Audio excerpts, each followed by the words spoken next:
రేవంత్ సర్కారు తీరుపై ఎమ్మెల్సీ కవిత మండిపడ్డారు. మహిళలకు ఇచ్చిన హామీలను అమలు చేయడంలో ప్రభుత్వం విఫలమైందని నిప్పులు చెరిగారు. 1 కోటి మంది మహిళలను కోటీశ్వరులను చేయడానికి ప్రభుత్వం నెలకు ఇస్తామన్న 2,500 రూపాయల కార్యక్రమం ప్రారంభించాలన్నారు. వడ్డీ లేని రుణాలపై ప్రభుత్వం అందంగా అబద్ధాలు చెబుతుందని ఆగ్రహం వ్యక్తం చేశారు. వడ్డీ రాయితీ బకాయిలు విడుదలతో పాటు రుణ పరిమితిని 20 లక్షలకు పెంచాలన్నారు.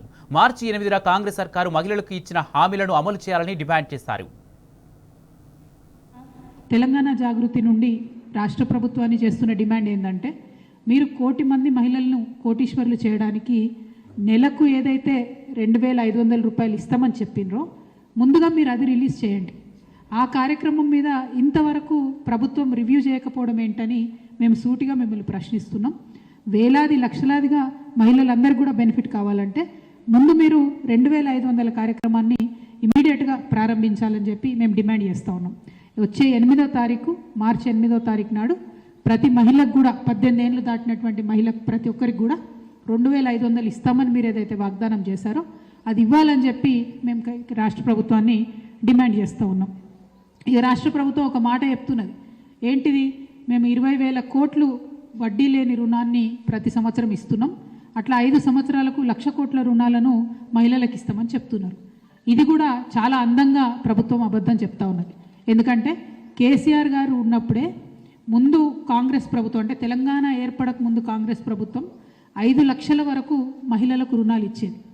కానీ వాళ్ళు వడ్డీ లేని రుణాలు ఇస్తామని చెప్పి 1 సంవత్సరంన్నర పాటు ఇవ్వకుండా కిరణ్ కుమార్ రెడ్డి గారి పీరియడ్లో, రోషయ్య గారి పీరియడ్లో ఇవ్వకుండా ఎగ్గొడితే తెలంగాణ రాష్ట్రం వచ్చినాక మొదలు సంవత్సరంన్నర వడ్డీ లేని రుణాల బకాయిలు ఏవైతే ఉంటాయో అది మా ప్రభుత్వం ఇచ్చి 5 లక్షల నుంచి 20 లక్షల వరకు కూడా రుణాలు ఇవ్వడం మేము ప్రారంభించినాం. కానీ కేసీఆర్ గారు మొన్నటి మేనిఫెస్టోలో కూడా చాలా క్లియర్గా చెప్పారు, 5 లక్షల వరకు మేము వడ్డీ లేని రుణాలు ఇస్తాం, మిగతా రుణం వడ్డీతో కూడుకొని ఉంటుందని చాలా క్లారిటీగా మేము చెప్పినాం. ఎందుకంటే ఎప్పుడు కూడా మేము అబద్ధం చెప్పి పరిపాలన చేయలేదు. కానీ కాంగ్రెస్ ప్రభుత్వం, కాంగ్రెస్ పార్టీ మేనిఫెస్టోలో ఏం చెప్పిండ్రు, మీరు 20 లక్షల రూపాయల వరకు కూడా వడ్డీ లేని రుణం ఇస్తామని చెప్పిండ్రు. కానీ ఇప్పటి వరకు కూడా మీరు 15 నెలలైంది వచ్చి 20 లక్షల రూపాయలకు వడ్డీ లేని రుణాలు మీరు ఎక్కడ కూడా వడ్డీ రాయితీ ఇవ్వలేదు. ఇంకోటి ఏం చేసిండ్రు, 5 లక్షల వరకే వడ్డీ రాయితీ ఇస్తామన్నారు. కానీ ఆ 5 లక్షల వరకు ఇచ్చినటువంటి వడ్డీ రాయితీ కూడా సంవత్సరంన్నర కాలం నుంచి కూడా పెండింగ్ ఉన్నటువంటి పరిస్థితి ఉన్నది. కాబట్టి మార్చి 8వ తారీఖు నాడన్నా మీరు మొత్తం వడ్డీ రాయితీ ఏదైతే బకాయి ఉందో దాన్ని మా ఆడబిడ్డలకు చెల్లించవలసిందిగా తెలంగాణ జాగృతి తరఫున మేము డిమాండ్ చేస్తూ ఉన్నాం.